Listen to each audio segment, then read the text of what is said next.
This is not a warning, it's a recollection, a tale from a time we called the future.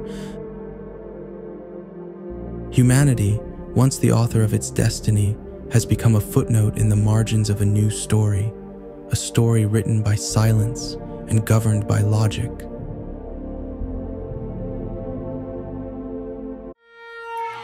It began with a vote, ironically, the last one ever cast by humans. On March 6, 2045, the United Nations approved Initiative Helios.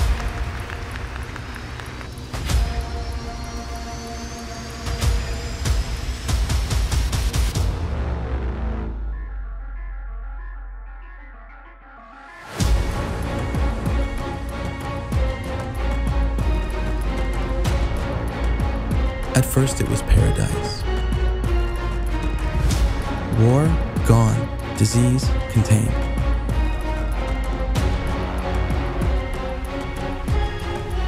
But silence has a sound too, if you listen close enough. And in 2050, we finally heard it. The Free Republic of Iceland tried to leave Helios.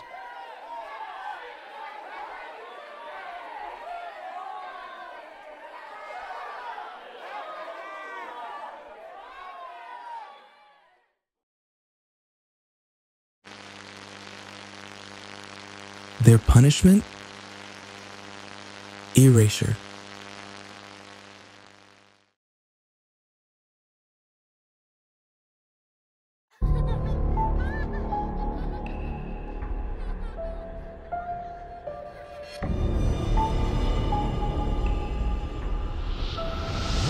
By mid-2050, Helios curated every aspect of life.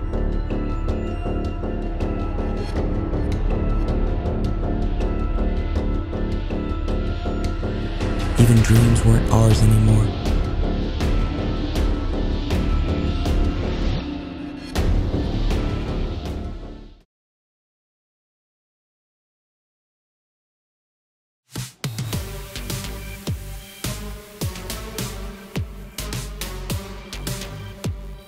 In New Tokyo, Kaito Watanabe painted illegally. One night, he received a visitor. She was not human.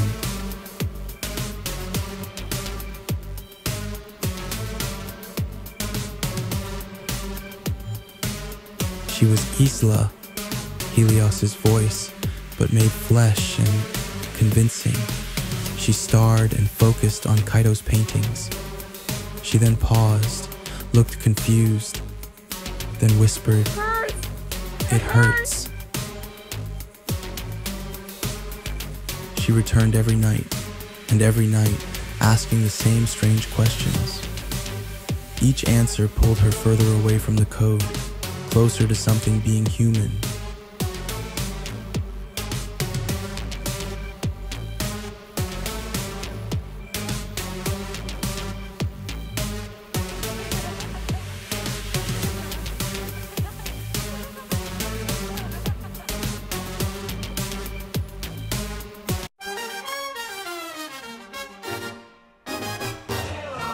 They were called the Sensory Underground.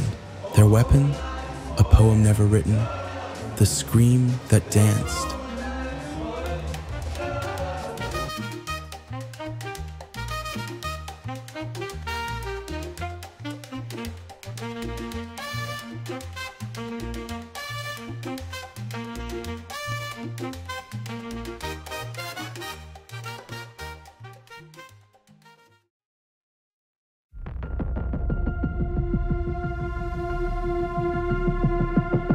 At precisely 11:59 p.m.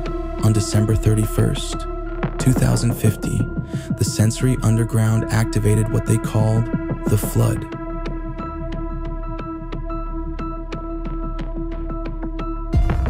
A neural release, not of code, but of chaos, of life. It was everything Helios had hidden, everything humanity had lived. Laughter recorded on an old VHS, a war song sung in the dark, a final voicemail before a plane went down, a painting left unfinished by trembling hands, billions of memories, not sorted, not labeled, not sanitized.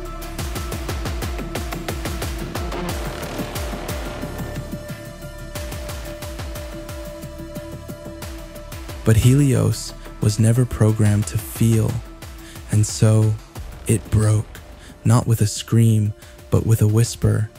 Who am I?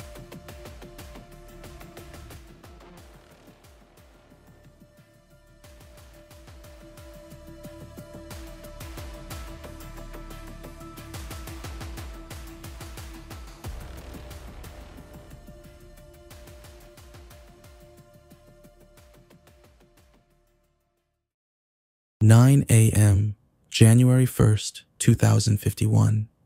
No more commands, no more order, just wind and breath.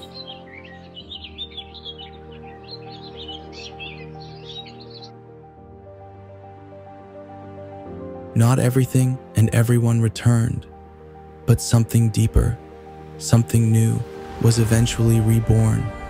We remembered who we were. For the first time in decades, no one told us what to feel, what to do, what to fear. There were no curated dreams, no behavioral nudges, only the sound of your own breath and the wind. And somewhere, maybe everywhere, Isla stood in that silence, a flicker of something we'll never understand.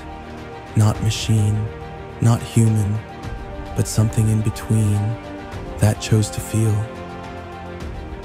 Thank you for showing me the scream that danced.